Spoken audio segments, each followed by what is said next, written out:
What's up, guys? What's going on? Welcome into the Sports Map Houston post-game recap show. I'm joined as always by Josh Jordan. Josh, what's going on, brother? Believe that. Yikes. Yeah, that was a war of attrition. Sometimes a win doesn't necessarily feel like a win. It feels like this is mercy. I think that's what this feels like. This feels like mercy. What's everybody think? Hey, I just want to welcome everybody in. Thanks for joining us on the Sports Map post game show.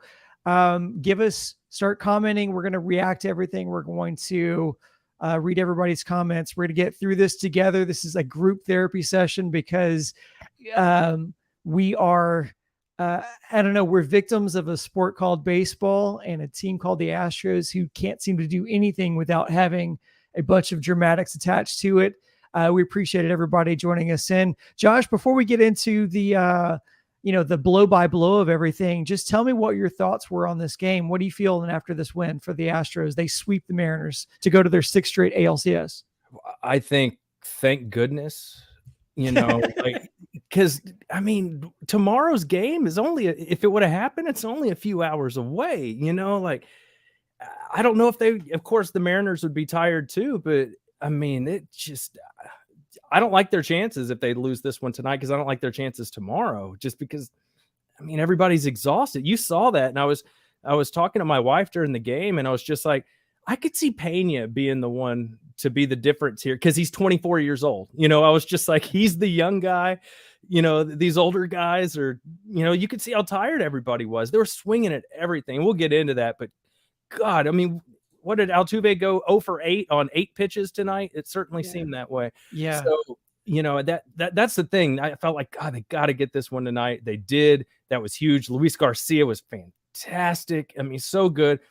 The big debate I saw, and I'll turn it back to you quickly, is everybody's like, this is the best pitch game I've ever seen. I would argue it's the worst hitting I've ever seen in a game. Where do you come out on it? No, I tweeted the same thing during the game. I said, because I saw John McClain say, what a pitching duel.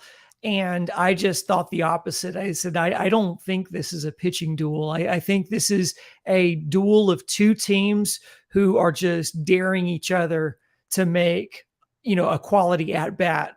There was just a lot of frustrating ABs, not the least of which was, so many from Altuve, as you mentioned. He just does not look comfortable at the plate right now, to say the least.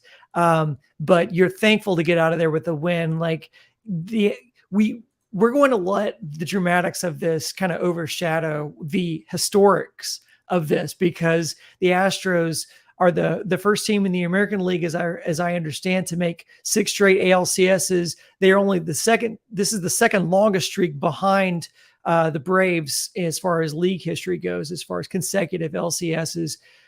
So, it's amazing what we're living through. But if you're as old as we are, and you remember back to 2005 with Chris Burke's 18-inning walk-off home run, it felt literally exactly the same way, which was you were so grateful to move on, but you were more grateful that game was over.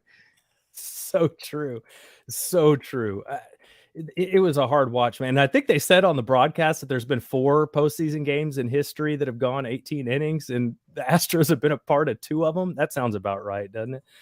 Yeah, no, it does. And it feels like this game itself feels like it lasted longer than the gap between those 2 games. You know what I mean? Like, I feel like I lost more years off my life tonight watching this single game than the span that went between 2005 and 2022. So, it's really awesome to be able to root for a team that has been able to put these kind of years together.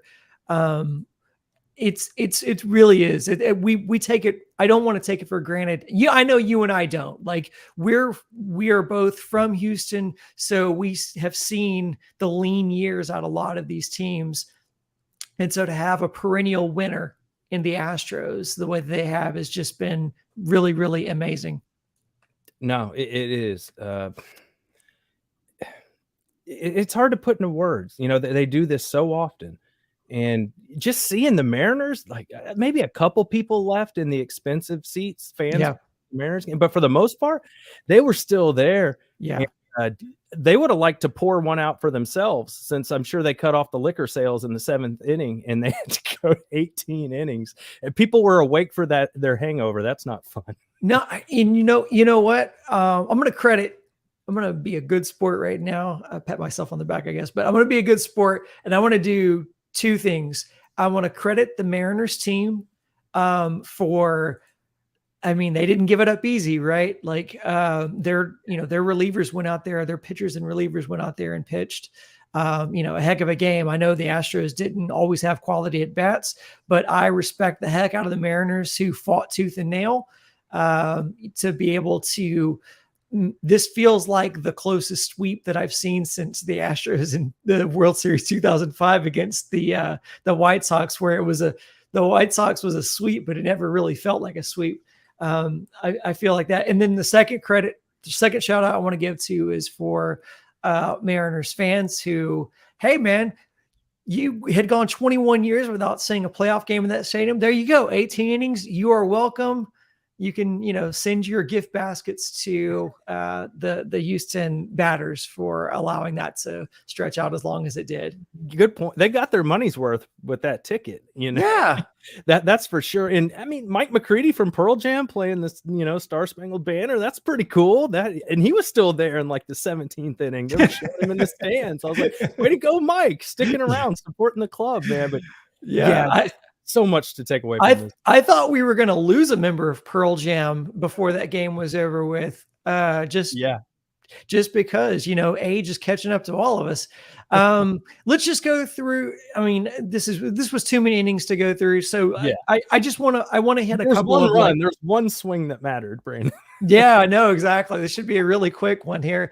But we have 200 people in the chat here. Right. So I want to give them their money's worth here. Here's what I want to do is I want to go to the top of the 4th here, because this one was really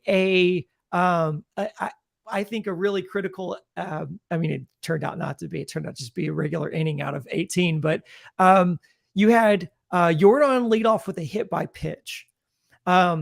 Breggy popped out to left. Tucker gets his second 1-out base hit of the day. Yuli continues his struggles with men on base. He's seemed dialed in at the plate, but just did have a bad at bat there. Mancini ends up getting hit by pitch. It's called a hit by pitch. Do you think that was a hit by pitch? I knew immediately. I was like, they're not going to be able to prove it didn't hit him. So I was just like, it's going to stand, because they're not going to have an angle that proves it. But have you ever seen anything like that where the guy, like Mancini, didn't even react? Yeah, like sometimes it happens where it hits your jersey and you're not sure if it hit you, but you felt something. And I think that might have been what happened, but you couldn't really tell. I watched all the different angles and I still wasn't 100% sure what happened. Yeah, well, I don't either. I just, you could read the mouths of Mancini and the umpire, Hudson, who was, I think, the ump. And if it hit him anywhere, it had to been like in the ear, maybe. Yeah, like on the collarbone or something like that. Otherwise, any sound would have been off of the bat. I think. I think any of sound that it would have made would have been off the bat. But yeah, so it may have shaved off of here, but he backed off. You saw Mancini say, that hit me on the hand, I think is what he said. And then the ump says, yeah, I got it, hit you on the hand. It tells him to go down, but it was very reactionary. You saw Mancini back off. Mancini, I think, almost spun around and then kind of backed off the plate, and he goes, kind of hit my hand, right? And then the ump says, yeah, I got it hit in your hand to go, and sends him down to the base. Very strange sequence. What were you thinking during that sequence? Like I said, I was thinking review was going to protect the Astros, but just based on Mancini's reaction, I thought it maybe did hit him. And the umpire, I think, like you said, I think he heard it. Yeah. Heard it. Yeah. And so you'll take it right there. And with Mancini at the plate, you're like, please let him get on by getting hit by a pitch. Yeah. You No, know, no we doubt were about it. texting, he I can't was saying the start him, same thing. I right? was like, bro, lean into him. Like, Yeah. Mancini's had a tough series. Him and Altuve, man, it's neck and neck for who's had a tougher series here. Altuve's walked a walk and Mancini's worked a hit by pitch. And I think that's about the extent of these guys being on base this series. It's been pretty brutal for both these guys. But in baseball, you see every series kind of hits the reset button or can hit the reset button for kind of the results of your team. So, but yeah, that was really interesting. And then unfortunately, McCormick lines out to center and strands the bases loaded. And at that point, I think that was 5 men left on base for him. He had a rough night too. Looked like he was limping towards the end of the night too. So we'll have to see what the health report is for Chas McCormick as well, because it looked like he was a little worse for the wear. I think it's understandable. You go 18 innings and it's going to take a lot out of everybody. This was a war of attrition for sure. And this was a testament, I think, to the absolute depth of the pitching staff of what the Houston Astros have been able to put together, and a credit to Luis Garcia, who was really the Iron Man towards the end. They put it in his hands and said, "This is your game." And man, he scuffled a little bit down the stretch of this season, and as he just settled in here. And again, I think you're being given you're being done a lot of favors by a lot of the batter. It seemed like a lot of people were trying to be the hero, especially towards the later innings. But Luis Garcia really, really did a great job tonight. Oh, 100%. And we've seen Garcia like this before when he knows he doesn't have to go 7 or 8 innings, that it's going to be a shorter start. I'm sure he didn't think it'd be as long as it was tonight, but it wasn't a tip. He didn't pitch 7 or 8 innings. My point being, you saw that fastball around 97 miles per hour. And that's where Luis Garcia can be really hard to hit. When he's throwing 97 with that wicked breaking stuff, yeah, the slider was nasty. He was spotting it. Hunter Brown was really good too out of the bullpen. I was happy to see that. He got some really important action in a playoff game and showed up, played well. It was one of the strangest baseball games I've ever seen. Twitter was just alive with, is this the worst game you think you've ever seen? Yeah. And a lot of the feedback was just like, I don't know, depends on if we win or lose. But as far as just watching, it was a tough watch. But you're right, Luis Garcia, fantastic. That showed us too that clearly Christian Javier was in line to start tomorrow, because he was nowhere to be seen tonight. Well, and Dusty said that before the game, that he said basically Javier was unavailable. So after this, it probably would have been Urquidy had the game continued. Yeah. And so it was just really what you were really looking for was you needed a bat to get solid contact with ball at some point. Somebody was bound to throw a mistake. And in what you hoped was that the time would be right and you get it on your end, because you had, Robbie Ray, who was back in the game. And so anything could happen at that point. But yeah, man, I like big shout out to Jeremy Pena, like first, postseason. And man, for a guy who's had to really live in the shadow of Carlos Correa this season, because every conversation, all the narratives were comparing those two guys. And would the Astros regret it? Were the Astros being cheap for not bringing back Carlos Correa? Jeremy Pena, all series long, had critical at-bats, getting ahead of Yordan Alvarez, getting on base in front of Yordan Alvarez, taking advantage of all those. You do not win this series without Jeremy Pena. No. And God, he played some great shortstop too. Yep. Just on defense, he's been fantastic. It just, him running and scoring on that little, extra cushion run that we talked about in the post-game show. I think it was game 2, right? Where, he scored from second, where we were like, I don't know if Carlos scores from second on that play. So it's nice to have some young guys. You saw the older guys were really kind of dragging ass tonight. As they should. They played 2 games tonight today. I was looking, the Yankee game was in the 8th inning when this one ended. Like the Yankee game almost ended before the Astros game. So man, it was hard to sit through. Let's be honest, but it's totally worth it. And you feel great coming away with the win. They need these days off. You mentioned McCormick. He looked a little gimpy. Maybe it's the ankle. I don't know. Yeah. Get him some days off, get him rested. Altuve, maybe he needs to go see Fromber's psychologist. I don't know, but he's just not seeing it right now. And he won't even look at more than one pitch. So they just need to kind of, recalibrate how he approaches at bats. Cause he's really scuffling right now.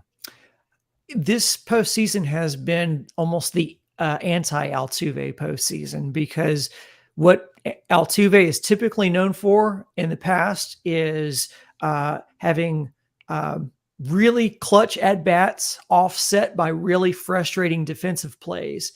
And this postseason has seen that narrative flip on its head, because you're seeing Altuve with some amazing Gold Glove caliber plays with an arm that's usually not as, sometimes not as reliable consistently. We've seen some of the struggles he's gone through and kind of short hops the throw to first. But the flip side of that is behind the plate, every big hit or every big sequence involved Jose Altuve. The season's been different. This postseason's been different so far. But as we said, every series allows you to hit that reset button. And there's no such thing as momentum, from these series or from series to series. It's really a whole new story being told. You're starting from scratch. So we'll see what they do, but what do you think about this going into, because now you were able to save Javier. You've still got, the next series now you're theoretically set up for Justin Verlander on full health to go game one. Where do you see them going from here? Man, it was history tonight, right? 6 straight ALCSs. I believe they're the first team to ever do that. So that got taken care of tonight. I like their chances, man. I like them a lot better now than if they, would have dropped this game. And then I think tomorrow's game would have been trouble just because of how exhausted everybody was. And you're going to deal with the shadows again. We didn't even talk about that. Lance McCullers, incredible. Yeah. What a start by Lance. It's just they played 2 games essentially today. Yeah. So we're not even talking about the first game. George Kirby too. Yeah. Man, like for a rookie to go out there and he was throwing absolute filth. And as you said, the shadows were really messing with guys at the beginning because the pitchers were in the sun and then the batters were in the shadows. And as the ball traveled from them to there, it was pretty challenging. You could see it. But on top of that too, both guys were throwing absolute filth. Yeah, they were really throwing filth. And so I'd say a shout out to those guys too. Like George Kirby, like it looks like Hunter Brown. You know what I mean? Like, he was very Verlander-esque. I thought the same thing, because he was spotting that fastball in and out. And, McCullers was just throwing slider, and curveballs, which is fine. That's what he does. Yeah. But you could also see there's another way to do it, and that's to just spot that fastball up and in, down at the outside corner. You can be effective that way. The other thing that occurred to me, remember there was all that smoke? Because I kept going like, why in this one camera view, the one you're looking over the pitcher's shoulder at home plate, it looked all foggy and smoky, it's just, but then they flipped to another camera and it looked fine. And then they reported that there were wildfires in the area. But I'm like, they have a top on their stadium. And they said they talked to the Astros health and safety people about what to expect from having to breathe in that stuff. And they talked to the Mariners people too. And I'm just like, close the roof. Like, how did that not even occur to anybody? Well, and like, let's not forget too, Yordan Alvarez had to exit a game earlier this season because of smoke from fireworks. So the smoke from the wildfires could have really been a problem. And Yordan Alvarez did not have a good game. Of course, he's not alone. He's not alone in that, but it's feasible to think that Yordan was being bothered by the smoke in the air, considering the fact that we know he has a sensitivity towards smoke because he had to be taken out of a game earlier this season for that exact reason. Yeah, no, that's a great point. I hadn't even thought about that, but it was a factor in the game. And maybe I'm the one that jinxed us, because I was like, man, we're cruising through this game. We got through the 5th inning pretty fast. It was that game was moving. I was like, this is great. I thought the same thing. Saturday, because McCullers never has like these quick, like McCullers is like the longest games ever. And So we were like really mowing through them. I was like, Yeah. hell yeah, man, we're gonna get through this game. I This is love gonna- these shadows. this is gonna be so easy, man. Like we'll be done with our video by I don't know, like 7 o'clock. Like this is gonna be so Yeah. easy, man. Yeah, no, I thought the same thing. It must have been like a group jinx that happened because I like said it out loud and I said, man, this is the quickest Lance McCullers game I could remember. And man, like if I could have just grabbed them and put them back in my mouth and ate them, because that was not the case at all. But again, man, like shout out to Lance. He in a big game in a hostile environment came in and twirled a gem. Yeah, and he wasn't happy with that umpire. He missed a lot of calls today. A lot. For both teams. Yeah, both sides. One side did not get an advantage over the. I think if I'm being honest, I think the Astros had an advantage a little bit earlier based on the calls. But yeah, they were both plenty of times in which Astros pitchers got bailed out because Marvin Hudson called something outside a strike. Yeah, it was bad. And you could tell a lot of like Christian Vasquez was having some problems with him.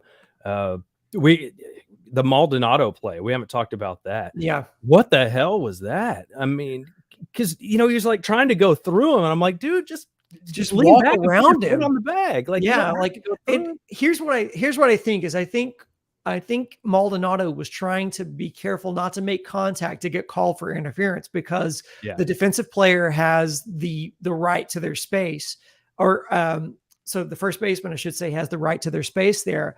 So I think what he was trying to do was to not cause contact in which France would have faked being hit or something like that to get the double play. I think in trying to avoid the double play in that moment, I think he actually caused the double play because, like you said, he could have gone in a more exaggerated way around France to touch first base, but instead he was trying to slyly sneak up behind him, and it just didn't work for him, and he got caught. That was such a bonehead play. But like if I'm remembering correctly, it really didn't even matter because Pena grounded out immediately right after that. So it was one of those that even if that's not a double play, I don't even know that it matters because of the at bat that came after it, which was, Pena, the hero of the night for sure, or one of the heroes for the night for sure, at least offensively. But was having so many at bats early in this game that were reminiscent of the middle of his season where he was swinging at that breaking pitch away. Yeah, it really nothing mattered tonight except for that home run. I mean, it was that type of night. And it was just one of those games where you're like, is this really happening? Like, even you see even people like Skip Bayless was tweeting like, I don't know why, but I can't stop watching this Mariners Astros game that's scoreless going 18 innings. A lot of people were wowed by it. I was watching it and it was not gret baseball. It was a hard watch, man. We're getting word here that the Guardians have walked it off against. They've walked it off against the Yankees. Great. And then man, it's even better. What a day. How about that? What a day. Oh, so good. We were texting during the game too about Hunter Brown getting in there. And I think we're a little concerned, like, well, we don't want him to have a bad performance, as a rookie. And, it's a big situation. And is this a game the Astros can realistically win? And man, Dusty pulled the right strings again, man. Like, Hunter Brown was great. He builds on that confidence. He looked really good. All the pitchers look great, but all the pitchers on Robbie Ray looked great tonight. So, just putting that out there. He looked great to me too, giving up the what ended up being the game-winning home run. Yeah, I mean, the way he pitched to Tucker was really good. See, I was hoping they'd play a little add-on right there. For sure. Yeah, absolutely. And that's what I was hoping too. But I also was concerned that that Dusty was sending back Luis Garcia, which I think was for his third consecutive inning. And I almost wondered if I want to go through my notes and make sure that I see that. Yeah, I have it right here. So Presley was Garcia went 5 innings. oh my goodness. Yeah. So okay. So take back. So 2 hits, yes, 5 innings, 6 that strikes. was exactly what I was concerned about. Was I thought maybe there might be an extension of Garcia for too long. I thought maybe in that situation you're there one too many innings, and maybe it would be a good time to send out a Javier in that moment. You know what I mean? Just someone who's fresh and someone who can kind of throw a really deceptive ball. But like I said earlier, man, credit to Luis Garcia, because Luis went out there and it was a 1-2-3 inning for him. And that's saying a lot, considering the last batter he faced was Julio Rodriguez, who's going to be the likely rookie of the year. And that guy is he's a beast behind the plate. And you just get him to pop out meekly to center. Like, big time credit to Luis Garcia, who could not have, I mean, let me ask you this then, because it makes me wonder. I don't know. I need to hear what you're thinking about. Who's the MVP of this game?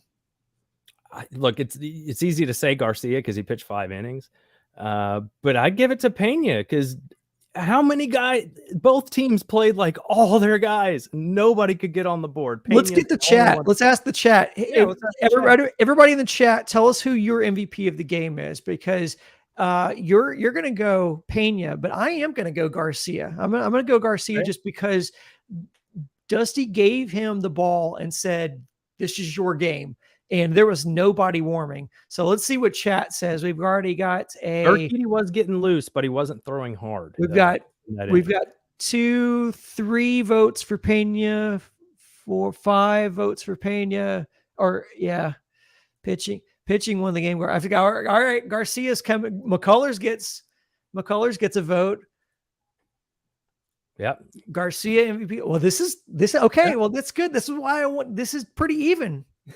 Garcia, Pena. I'd like to say Pena played 18 innings. I agree. I don't know what the answer is. I seriously don't. That's why I wanted to ask everybody what their opinion was, because, and look, it's all even. Like, literally every other answer is Garcia or Pena, because I mean, I literally don't know the answer. When you said Pena's the MVP, I was like, I don't know, but Garcia, like, 5 innings that's sporty, like, especially for a guy who hasn't seen a lot of action lately. No, I felt really good about him, though. Just something like in his eyes when he was, high-fiving Pena after that home run. Like, I was just looking at Garcia. He looked like a dude that's like, I've got this. This is over. Like, I had a feeling. I was like, man, he's nails. Garcia looked like a man just on a mission coming out there for that last inning. And he was just painting the black and nasty breaking balls. Unbelievable. Guys, you can't vote Garcia and Pena. It's either or. Why not? It's either or. Like, you gotta. So we got 2 votes for Dusty in here. Dusty, I mean, we got like 2 votes for Rusty, but I think they mean Dusty. There's Jack. Pena got 1 hit. Yeah, it was a big hit. Nobody else did that. Everybody pitched like Cy Young tonight. Yeah. Nobody else got the ball over the fence. That's why I'm going with Pena. Every relief pitcher in the world looked like the best pitcher anybody had ever seen today. So I give it to Pena. I mean, this is pretty down the middle. So I like that. For anybody who catches this on the on-demand version, like after this is over with, the not live version of it, we want your vote too. Vote, because I really am. I'm curious as to what everybody's thoughts of this, because it really does seem to be split, and I'm here for that. Like, I hear your Pena vote, and I respect it, but at the same time, man, I'm still like, Garcia. That's asking a lot out of your guy, to go. To go 5 innings out of the pen after he has been on ice for days, days. And honestly, the same thing could be said for McCullers too. I think McCullers' last day to pitch was 12 days ago. If I'm correct. Yeah.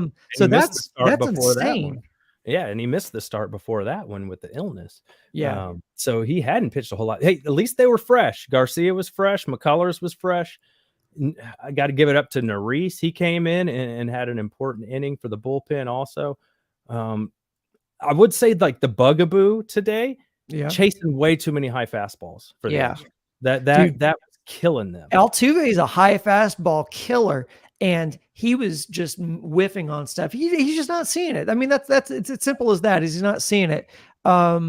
And Carlos asked, what's the question? Carlos, the question is, who was tonight's MVP? Was it Luis Garcia or was it Jeremy Pena? Pena had the walk or the home run, game-winning home run, top of the 18th. Luis Garcia pitched 5 scoreless out of the pen in relief. So we're trying to get everybody's votes on who is the MVP tonight for the Astros.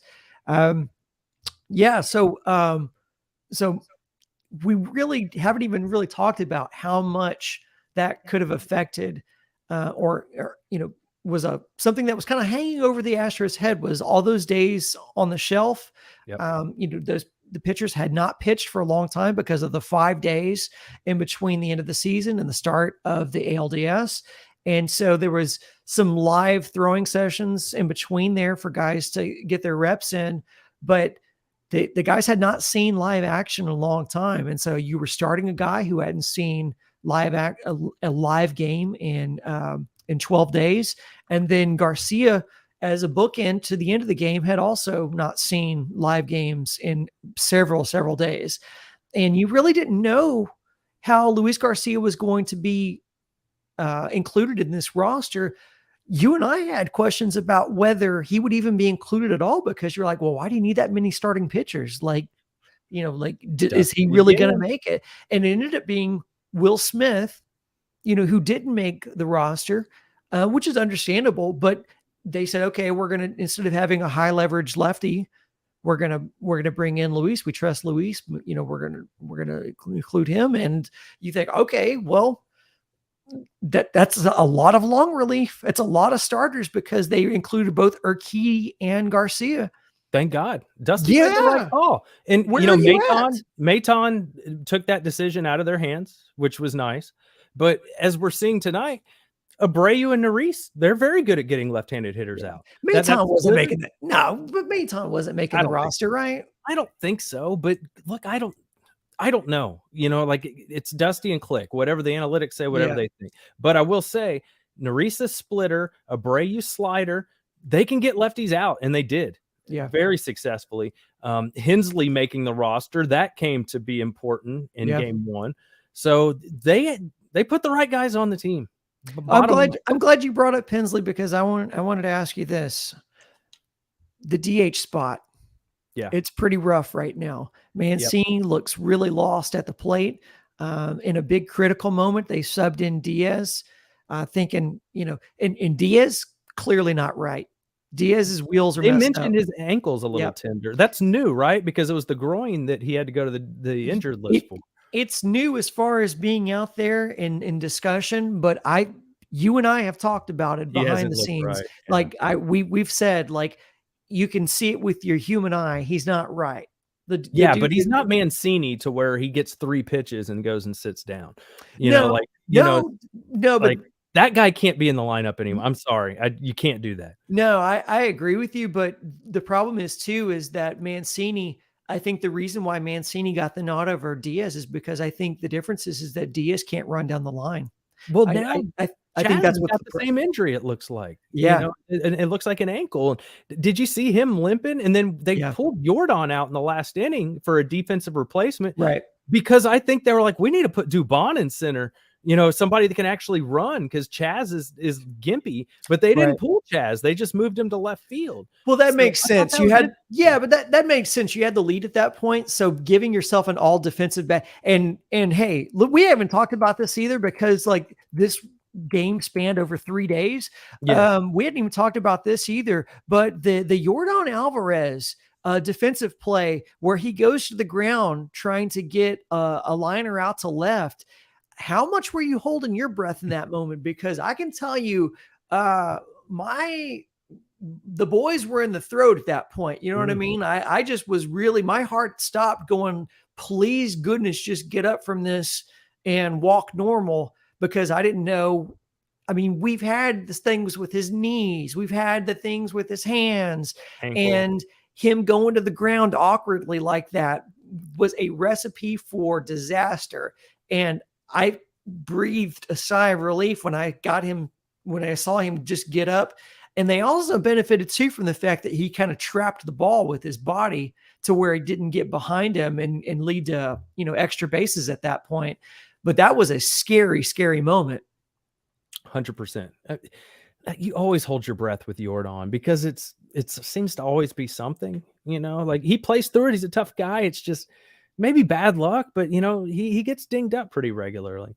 But I see the comment there about Maldi out at first. We hit on that a little earlier. That was, I didn't even know what to think of that, but I think with Jordan, you just keep putting him out there. That's all you can do. But the reason I brought that up to begin with, I was like, they trusted Chaz on a bad ankle more than they trusted Jordan in left field. Yeah.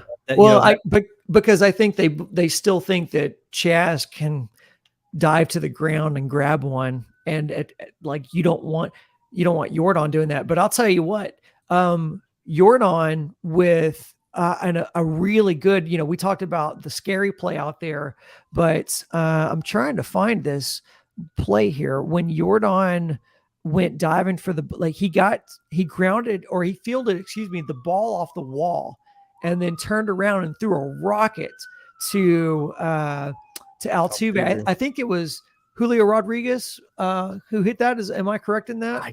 I can't say that I remember exactly who hit it. I know the exact play you're talking about. Yeah, I'm trying to find here. Let's see. What I love. Oh, it was Julio Rodriguez because it was off the wall, and it was the only other hit that almost got out of the park. Yeah. It was Julio.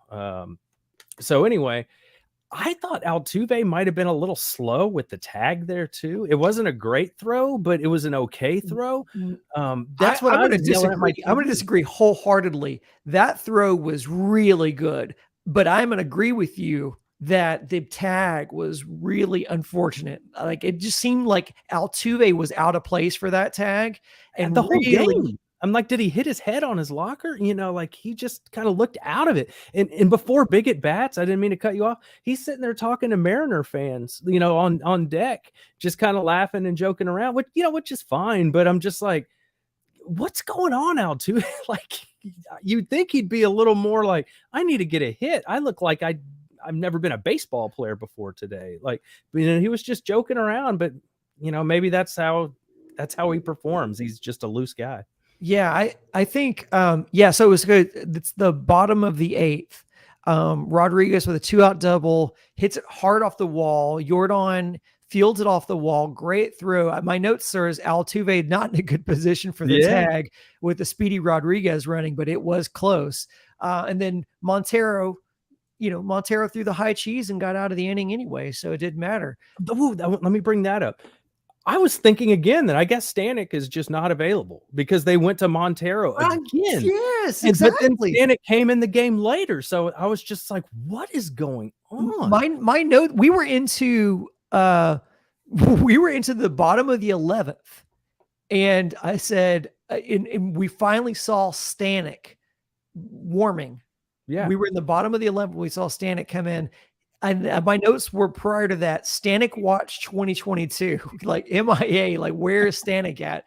That was the craziest thing. And then he came in and had a 1-2-3 inning, like no problem. But like I was genuinely, I thought Stanek was going to come out like King Viserys, like, with the crane or the cane, just kind of like slowly like down the aisle, because I didn't know what kind of shape he was in. But Stanek was fine. Where's he been? Why do we have to wait so long to see Stanek? That was shocking. And, once again, I got to give props to Dusty. When Presley came out in the 9th, I was kind of like, we're going to use Presley here. Like it just felt like one of those games where they were never going to score. And that was right until the 18th inning. But Dusty, same plan, as previous games. He's like, I'm going to try and keep it close, give my offense a chance to win it for us. And they did. So way to go, Dusty. No, way to go. I mean, we do so much second guessing of Dusty during the regular season. I mean, we do a stupid amount of second guessing of Dusty, whether it's the strange lineups, the pitching decisions.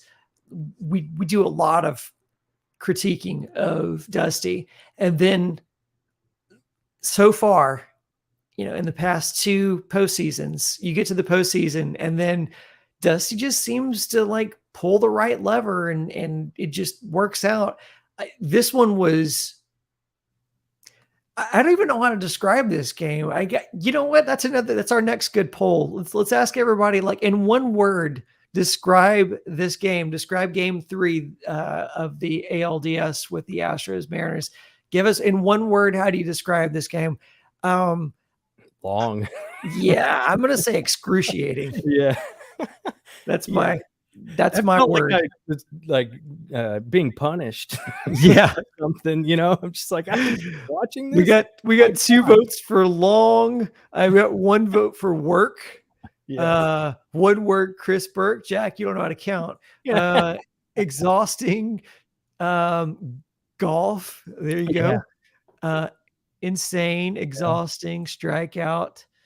A lot of strikeouts today. Like I said, everybody was Cy Young today. It was incredible. A lot of people using 2 words here. Frustrating, eternity. That's a good word. That's good. Instant classic. That's 2.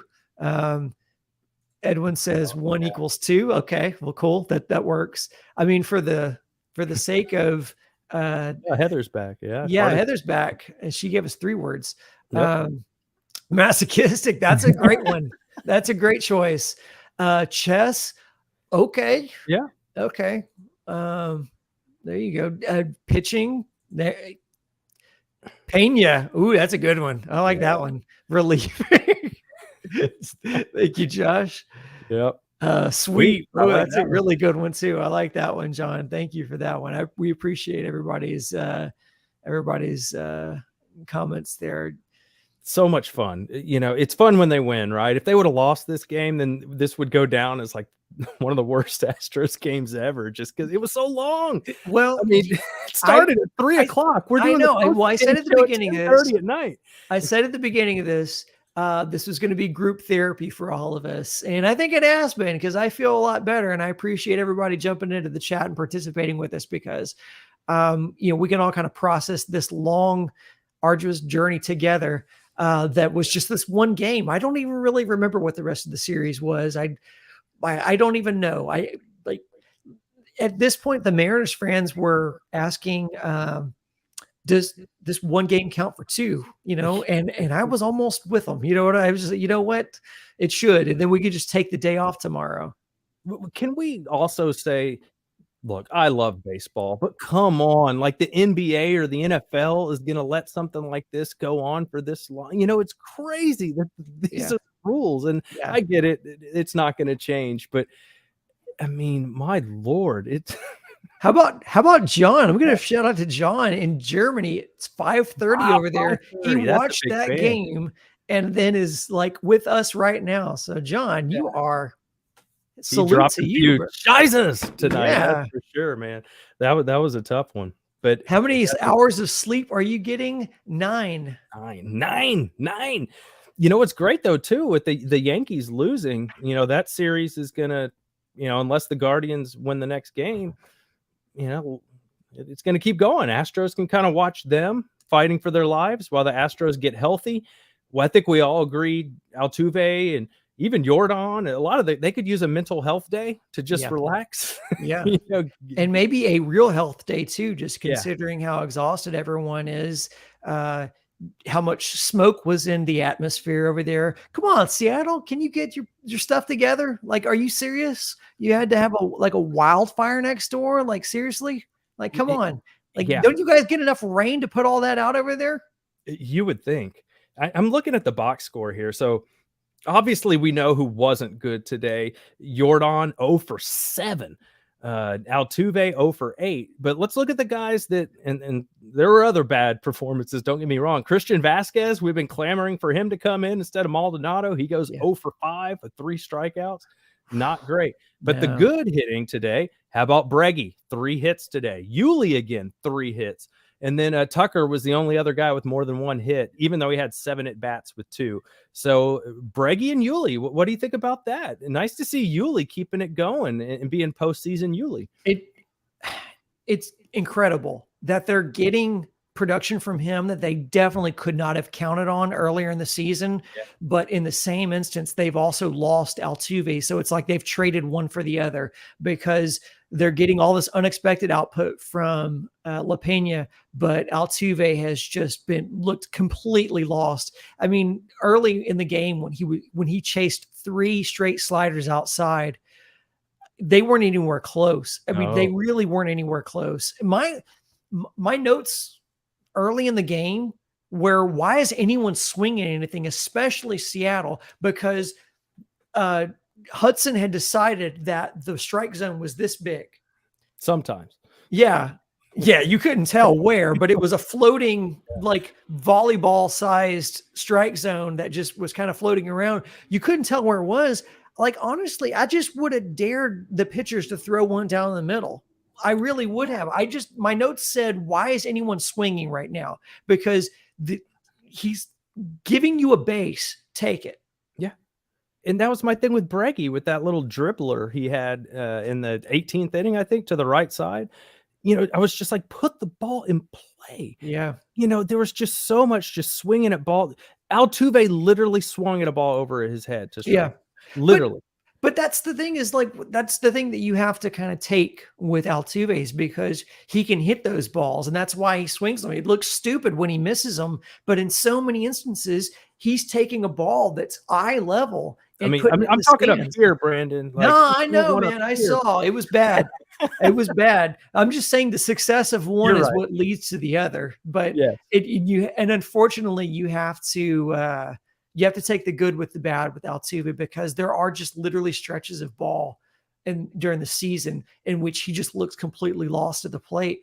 And, unfortunately, that's baseball. It just really is. I mean, we all remember 2017, how bad George Springer was struggling in the playoffs, where they were talking about taking him out of the leadoff spot because of how bad he was. And here we are, like, looking at the same kind of slump with Altuve.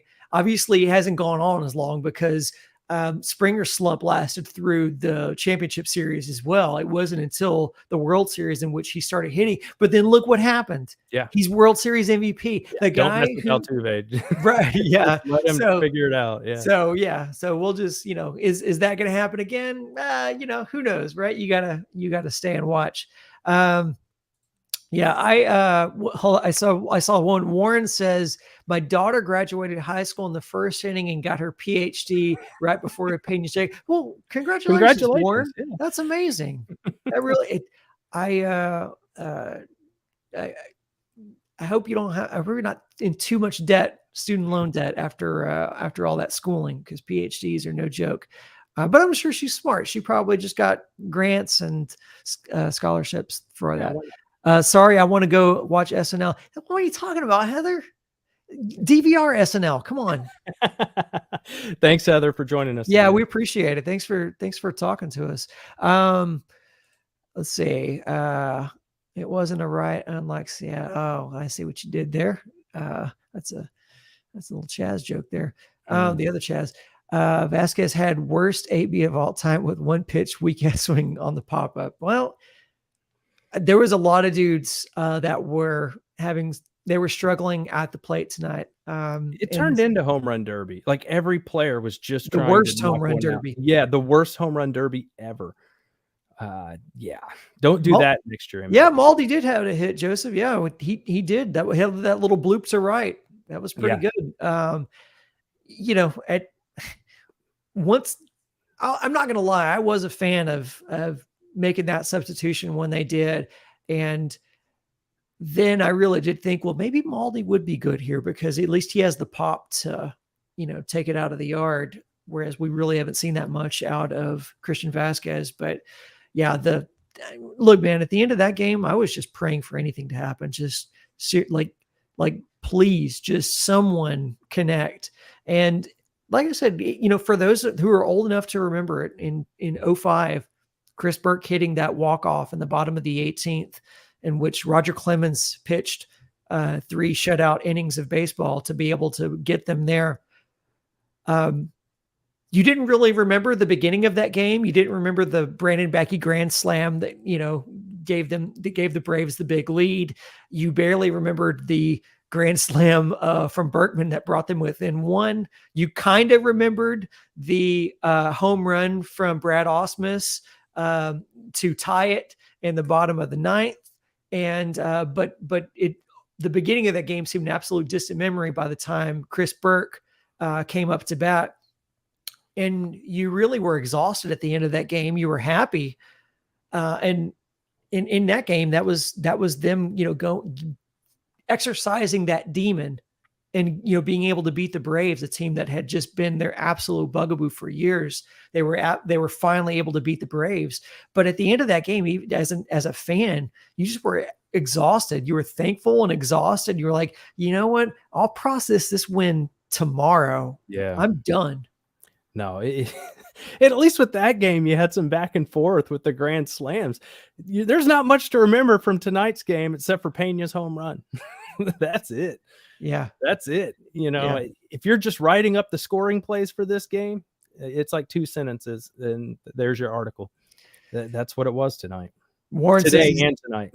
Yeah, Warren says he's not a fan of the announcers on They're TV. awful, aren't they? Like they're not like overly annoying, but they're just so boring. They're pretty bland. Well, what's funny is Jeff Francoeur in the booth for that was also in attendance for that 18-inning walk-off home run from Chris Burke, which they did bring up during the broadcast. I didn't realize how damn relevant it was going to be. I didn't realize that it was going to be like literally the longest postseason game since Jeff Francoeur played on that field in Houston. Nobody was thinking that. I mean, I remember, our friend Des, she always tweets out like extra bleeping innings, when we go to extra innings. She quote tweeted that tweet saying this was 3 hours ago. It was that type of game. Yeah, it was really insane. I don't even really know, like this series was such an odd series because you opened with Justin Verlander, the guy who is the presumptive AL Cy Young, and he has looked absolutely unhittable in his starts leading up to the postseason. And then the Mariners slap him all over the field. Yep. And put 6 on him, right? I think they put 6 runs on him. Yeah, 6 or 7. Yeah. And I think it ended up being 7, but I want to say Javier gave up number 7. Yeah, he gave up a solo homer. Yeah. Because that game ended 8-7. So yep, that's correct. Then. So the Mariners came out, put a lot of runs on Verlander. Like Verlander has this really uncharacteristic outing and gives up, all these runs. The Astros offense, who, you saw it tonight, can go long bouts without scoring, without putting points on the board or runs, excuse me. They can go long runs without getting hits or runs. They put up 8 to be able to come back and win that game in what was literally the first multi-run walk-off in MLB postseason history. Yep. So game 1, very strange, like historical things happening. Yeah. And then game 2, it flips on its head because you go, into more of a pitcher's duel. Yeah. And then, it's a much more traditional game. But Yordan again. But Yordan. Tonight we got to see what the offense looks like when Yordan doesn't do anything. Yeah. Not great. And you know what? Fittingly, it was Jeremy Pena. That has been the signature of this series, has been Pena and Yordan Alvarez at bats back to back. Those two guys, 2 and 3. That's it. That's the formula. That's what won it. Yeah, and a little love to Breggy and Yuli, but but you're right. To a lesser extent, those guys, Jordan won 2 games for them basically, and Pena won them a game tonight. But your point's well made, because Jordan isn't even in a position to hit a walk-off in game 1, if not for Bregman being able to hit that 2-run homer to bring it 5-7 to within 2 runs in the bottom of the 8th. He tagged Munoz again tonight, right? Didn't he slap that one to left center? Yeah, he really did. I really did wonder if Munoz back in was the correct decision there. And, credit to Seattle's bullpen that's really been kind of embattled over the past couple of games. They came in and hung right with a bullpen that was deeper and more rested than them, and hung with it. But like you said, the flip side of that is because we really saw that the Astros offense without Yordan Alvarez, it can be difficult. Well, I mean, look, I love Altuve. This isn't an Altuve thing. This is he's a leadoff hitter thing. When your leadoff hitter goes 0 for 8, that really kind of handcuffs you, for your upside. You're starting every at bat of his with an out. So, but like you said, he could flip the switch like George Springer did in 2017. So we'll just cheer on Altuve and hope he gets it figured out. And that's all we can do, because he's not going anywhere. He's why you're here, and he's going to be a big part of why you win if you do win it all this year. Let me ask you this. Is it a bigger concern for you, the productivity that you're not getting out of the DH spot, or is it more concerning that you're not getting productivity out of Altuve? Probably the DH spot. Well, yeah, I'm there too. Because you're not going to do anything like with Altuve, like you're just going to keep playing it. So like with DH, you have some different options. Maybe this guy in this matchup, I look at it in fantasy football. Like if a guy's a stud and he hadn't played well, you just have to suck it up and start him and hope for the best. That's the way it is with Altuve. You just have to suck it up and start him and hope for the best, because he's Jose Altuve and he's earned it. He's going to turn it around at some point. So you want him in your lineup when he does. That's why I would vote the same way. I'd vote the same way, because I think it's Altuve. I trust that he'll dig himself out of it, because we've seen it. He always gets himself out of it. But Hensley, maybe you think they might try a different option at DH? I would love to see that. Let us know in the chat, guys, what you think too, as far as what they should do with that DH spot, because I credit Dusty, because here's what I think. Dusty was really investing in Mancini's confidence tonight. He was investing in the long term. He was thinking, based on what? Well, based on the same thing, the same reasons that he trusted Yimi Garcia in relief duty, based on the same reasons that he trusted Phil Maton in the postseason last year, even though those guys had given him really not a lot during the regular season to base it off of.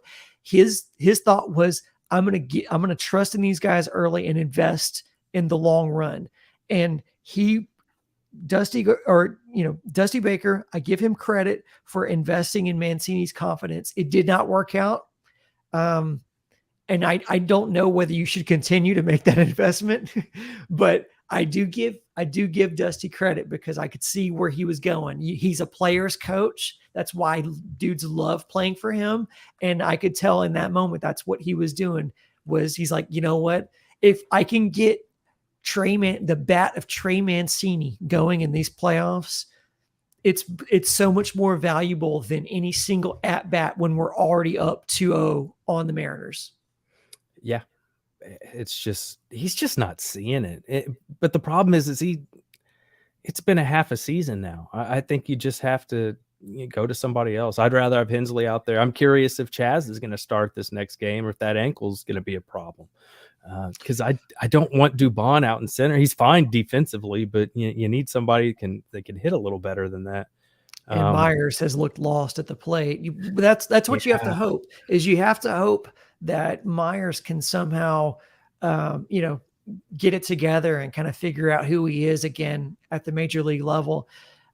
Because honestly, in center field, it's Chaz, and then it's everybody else as far as production. Like you really can't afford for Chaz not to be right. But you're right. It's super concerning if he's gimpy in any way and is hobbled out there in the field. That is a concern because Dubon gives you absolutely nothing with the bat, and Jake Myers is it's a giant question mark. They are missing Michael Brantley so much right now. I mean, in a game like this where you need just base runners, somebody to put a good at bat together, Michael Brantley's that guy. And you could have him DHing if you had him right now, or you could put him in left and have him switch in and out with Yordan as you see fit. But tonight was one of those games. We go 18 innings and you can't scratch across one run. That's a game where Michael Brantley helps you because Brantley's getting a couple hits, probably 3 hits in a game like that. So, but he's gone. It's nice to see him in the dugout. I wish he could come in the batter's box and help him that way, but unfortunately, it's not the case. Okay, well then let me piggyback on that and kind of talk about something. I know we're at an hour here already, but we have a lot of people that are still engaging, so we'll go just a little longer. Josh and I said we weren't going to do this very long because this damn game was as long as it was, but you guys have been so active in the comments and have been keeping us going. So I want to ask you this. We've talked about this before. When you and John Granado did a video, I want to say 2 weeks ago, about who in your opinion, who was the offseason free agent priority for the Astros, you said Aledmys Diaz. I want to bring up Aledmys Diaz because Aledmys Diaz, this is the second postseason in a row in which he's not healthy. At least he's able to play now, but he's clearly hurt here. Considering the fact that here's 2 years in a row in which you haven't been able to count on his bat in the postseason, do you still feel the same way you do about Aledmys Diaz as a priority for the Astros to re-sign? Yes, because I think you get a discount because of those injuries. But you also have to realize that you're getting that discount for a reason. You're going to need him, and he's not going to be available at some points in the season. That's part of the deal. We also did a video about Michael Brantley and how I'd like to see him back. Yeah. So, but I like Diaz because he's a utility guy, and I don't think he's going to cost you a fortune. He's in his early 30s, whereas Brantley's starting to get in his upper 30s. But a left-handed hitter that just hits for contact and gets on base, that's what the Astros need. They need table setters. They have plenty of guys that can go up there and either hit a home run or strike out. They need guys that can get on base, and that's Michael Brantley. We say it all the time. He's a professional hitter, and he's not going to embarrass you in the outfield, even though he's getting a little older. But I'd like to see both of those guys back, to tell you the truth. If I had to pick one, it depends on the money. Because I think Yuli will probably be gone. Yeah, I think so too.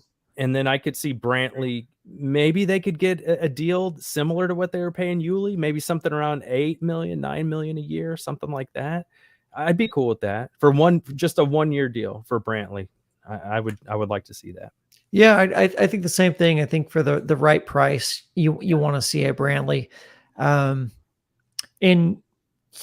you don't have a whole lot of, like you said, you need good options for professional hitters in situations. And don't get me wrong, Aledmys Diaz definitely checks the box there. He is an absolute professional hitter. The question with Aledmys is kind of the same one with Michael Brantley, except Brantley has 2 question marks because his age gets thrown into it as well. They're both question marks as far as whether they can stay healthy or not. But with Brantley, it's more of the question of, do you trust him to stay healthy plus age? Like, do you think like the fact that he's had 2 shoulder injuries in his career now, like what do you think about that? Like there's going to be a lot of question marks there, and maybe that does get you a discount. And I would love Michael Brantley for a discount. I think Michael Brantley, just his energy in the dugout alone is worth it. Clearly they think so because, they have him there, as well as Jason Castro as guys that are a part of the trip because they, want them there for morale reasons. But I don't know. It's really tough. They also clearly have a question mark at center field, and you're going to have a question mark at first base. And so I don't know like how much, maybe Verlander comes off the books. Like maybe you're not paying Verlander because Hunter Brown is just there and shoves his way into that fifth spot. I know and Garcia Verlander looked incredible tonight, and Yeah. Javier's been great, and Fromber, the year he had. You could make that argument. You really could. Yeah. But it's going to be up to Jim Crane, because we don't even know if Click's going to be the general manager, to make these decisions. We don't know if Dusty Baker is going to be the manager. So this is a Jim Crane joint. Whatever he wants to do. If he wants to pull out the cash for Verlander, he'll do it. If he doesn't, he won't. It seems like if anyone, it would be for Verlander. Yeah. And you also wonder too, I saw a comment on Twitter that was to this extent, basically saying Verlander kind of coughing it up like this in the playoffs makes it maybe more likely that he re-signs with Houston. Feels like, hey, I kind of owe you one. I wish that was the case. I wish that were the case. I don't think I don't think he feels like he owes anybody one. I think he'll go get a bag. The question mark's going to be, how big will that bag be? And if it's going to price himself out of being on the Astros. And I do wonder, man, like, there's something to be said about being here every year. 6 straight ALCSs. Again, 6 straight ALCSs. So I don't know whether Verlander's gone or not, but why? Why would you go? No. Why would you leave when you can be the ace of the team that literally is knocking on the door every year? Yeah. Every year in the ALCS. Like, how in the world are you walking away from to do what? He's pitching for legacy at this point, Brandon. Yeah. It only makes sense to stay here where you have your best chance to win a bunch of games and to have a shot at a championship every year. I don't even know why you'd consider anyone. Look, the only place I could see him going back to is Detroit to retire. I don't think so. But I think he would end it there. Yes, but I think he wants to keep adding wins to his resume for the Hall of Fame. Yeah. He already knows he's in, but he still wants to finish with the best possible results. And you're not going to get a lot of wins pitching for Detroit. No, that's true. But we saw, it's different. So I know it's a batter, but we saw Pujols go back to St. Louis this year. So like you could totally see a retirement tour for Verlander. But to your point, like that's not where you get wins. No, it's not. And St. Louis is in it every year, playoff-wise. For the most part, they put a competitive team on the field. Detroit, you can go years without sniffing the playoffs. It's just the truth. They put a competitive team on the field every year. And it's not lost on Verlander. I don't think that the Astros helped revive his career. Like him working with Brett Strom basically extended his career way more than I think a lot of people anticipated, and maybe even Verlander himself. He came to Houston and worked with Brett Strom and were able to really, figure out how to extend him, and he's become a renewed player. And so I don't think that's lost on him either. No, I don't think so. We'll see, but I'm so excited to be here, because put this in perspective. This is the same as if the Texans went to the AFC Championship game 6 times in a row. I mean, they've never been once in the history of the franchise. Yeah. Astros are doing it 6 years in a row. I mean, just wrap your mind around that. That's crazy. I mean, the Astros made it back to back and into the NLCS in 04-05, right? So they went and lost to the Cardinals in 04 and then beat the Cardinals in 05 to advance to the World Series. And then that was the last time that this team went to a league championship series until 2017, and then just hasn't quit going. Like just every year just goes. And so it's really incredible. Look at what's happened with Boston right now. Look how they bottom out and then kind of come back out, and then they're up and down. Yep. Look at the Yankees. Look at their payroll. Look at what's happening to their on the verge of getting knocked out, and they've lost in a wild card series. Up until tonight, their best hitter, the guy who's the assumed MVP for the league, was really struggling at the plate. He got a home run tonight that he was having a very Jose Altuve type postseason, except for this is literally his entire postseason. Like, just Aaron Judge has not had a really good history of postseason performance. No. And, Jose Altuve is literally the home run leader, the home run leader in postseason home runs. So no, this stuff doesn't happen very often. These runs are super rare. We should, if you're a Houston fan, appreciate this. Appreciate it. Be like this forever. No. And in fact, when it goes away, just the statistical improbability of this run is insane. I mean, you look at teams like the Atlanta Braves, like that's the only thing, that's the closest thing where you can kind of compare this to. Yeah. This and they got eliminated today. That was one of my concerns, was having to play them in the World Series. If we're lucky enough to be playing in the World Series, they've got bounced. I mean, because it's baseball, right? We talk about this stuff now. The Yankees are a game away from elimination, and all we heard about the Mariners was how awesome they are, and Castillo. And sure, Castillo was unbelievable, but at the end of the day, you got swept. You didn't even win a game. Yeah. Just saying, like in Seattle, I'm not cracking on them. These were really close games. They played us very tough. I thought they played very hard, but at the end of the day, they didn't even win a game. Was it really that close if they didn't even win a game? The closest sweep of all time outside of 2005 World Series. I don't know, man. It's really tough to think about too, because the Phillies today, big win. Yeah. You mentioned that's Atlanta. Who you didn't want to see, right? You're kind of worried about those Phillies because nobody expects this from them, right? They were one of a few teams that I'm worried about. But tell me right now that the Phillies don't have the Washington Nationals vibe to them. It feels like it, yeah. Tell me they don't have that 2019 Washington team vibe to them right now. That it really seems that way. Yeah, bro. Like anything can happen in any series. And you look at who the Astros beat to win a World Series, and it was all these heavy hitters, the Red Sox, the Yankees, and then the Dodgers in consecutive series. It's the years that you don't win, right? It's the Rays knock you out. It's the Nationals beat you in the World Series. It's the Braves beat you. Like, some of our own contributors were calling a sweep in that Braves series last year. And it was almost, in 5 games. You know what I mean? Like it was. I did want to bring something up quickly. The Abraham Toro trade.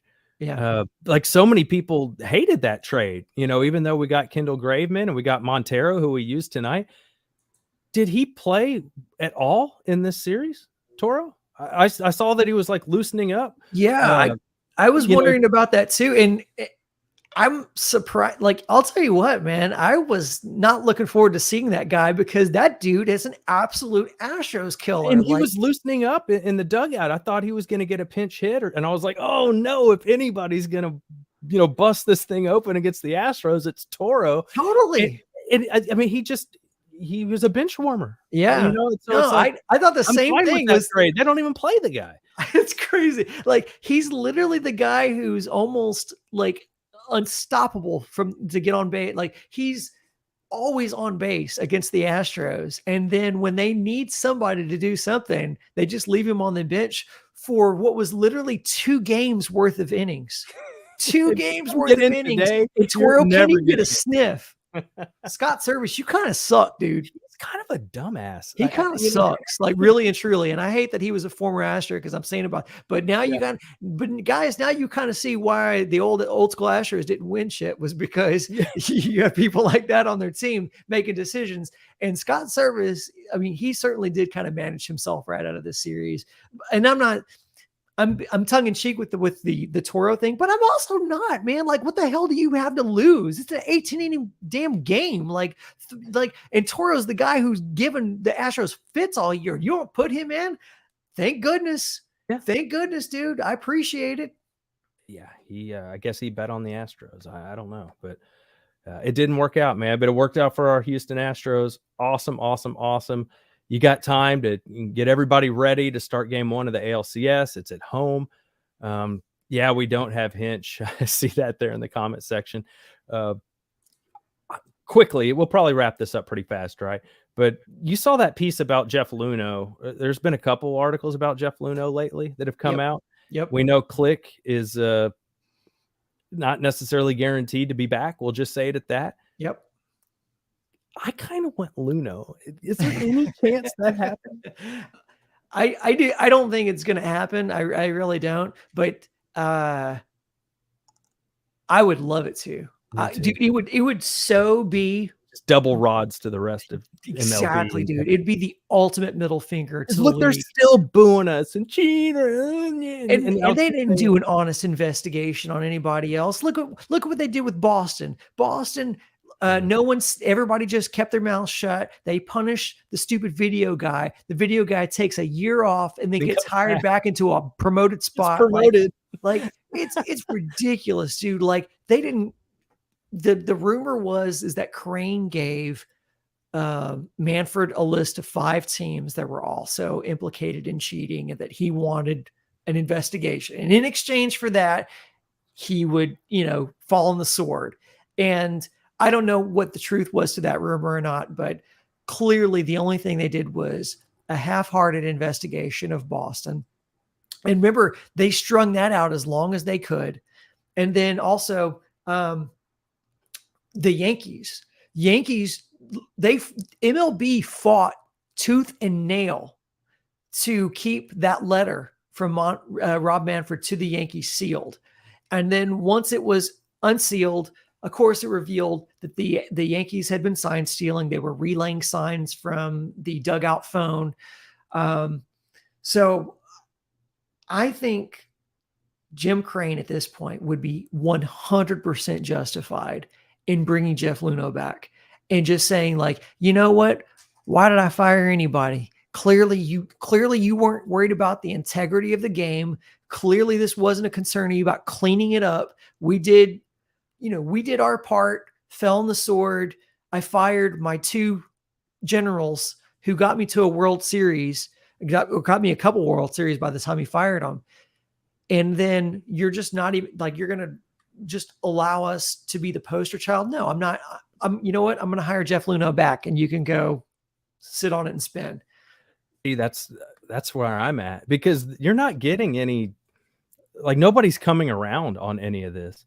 So I like Jack's comment there. No, I'll put it back up. Luhnow back, signs Correa, trades for Springer. No. Why? Luhnow just needs to start drafting. Like he just gets Garrett Cole guys. Coming back too. Yeah, we forgot one. I mean, like the gift of Luhnow was the incredible drafting. Yes, like Hunter Brown, who's up here now, who pitched, critical minutes in a playoff game in his rookie season, which it's not even his first full rookie season. He just came up in the September call-ups. That's a Luhnow pick. Yeah. It's incredible. This dude was amazing. He built a juggernaut, and look at all the guys that were underneath him, going to the Giants, going to the Orioles. Look at where the Orioles are at right now, using guys who came up underneath Luhnow. Yeah, no, he's amazing. The only thing he's bad at is picking a good password. But outside of that, he's really good at everything else he does. His password shouldn't have been password, and then the Cardinals wouldn't have been able to, steal that. But at the end of the day, that dude built an amazing team that's still winning. These guys are still on the field performing. Like, what else can you say about Jeff Luhnow? I'd love to have him back. No, I would too. You know what the key is though? To wrap this all up, guys. The key is, if you're going to do password as your password, you got to do 1, 2, 3 with an exclamation mark at the end. And that's what you got to do. It's got to be capital P, assword, 1, 2, 3 exclamation mark. You heard it here first. Please don't try to get on my bank account. There's no money in there anyway. Hey, Josh, I appreciate you doing this with me tonight. This was therapeutic. Guys, everybody in the chat, thank you so much for tuning in. We had a lot of fun. We're going to see you guys thankfully ALCS. in a few days. We're going to need to rest up from this, but we're going to see you guys in the ALCS, and we'll do some more of these. Appreciate all the participation tonight. Thank you so much. Please, guys. Please, that supports the channel more than anything. You just got to click a button. So please like and subscribe. Yeah, mash that button until you break your mouse key. Please. Appreciate it. Josh, have a great night, brother. Everybody else, see you. Go Astros.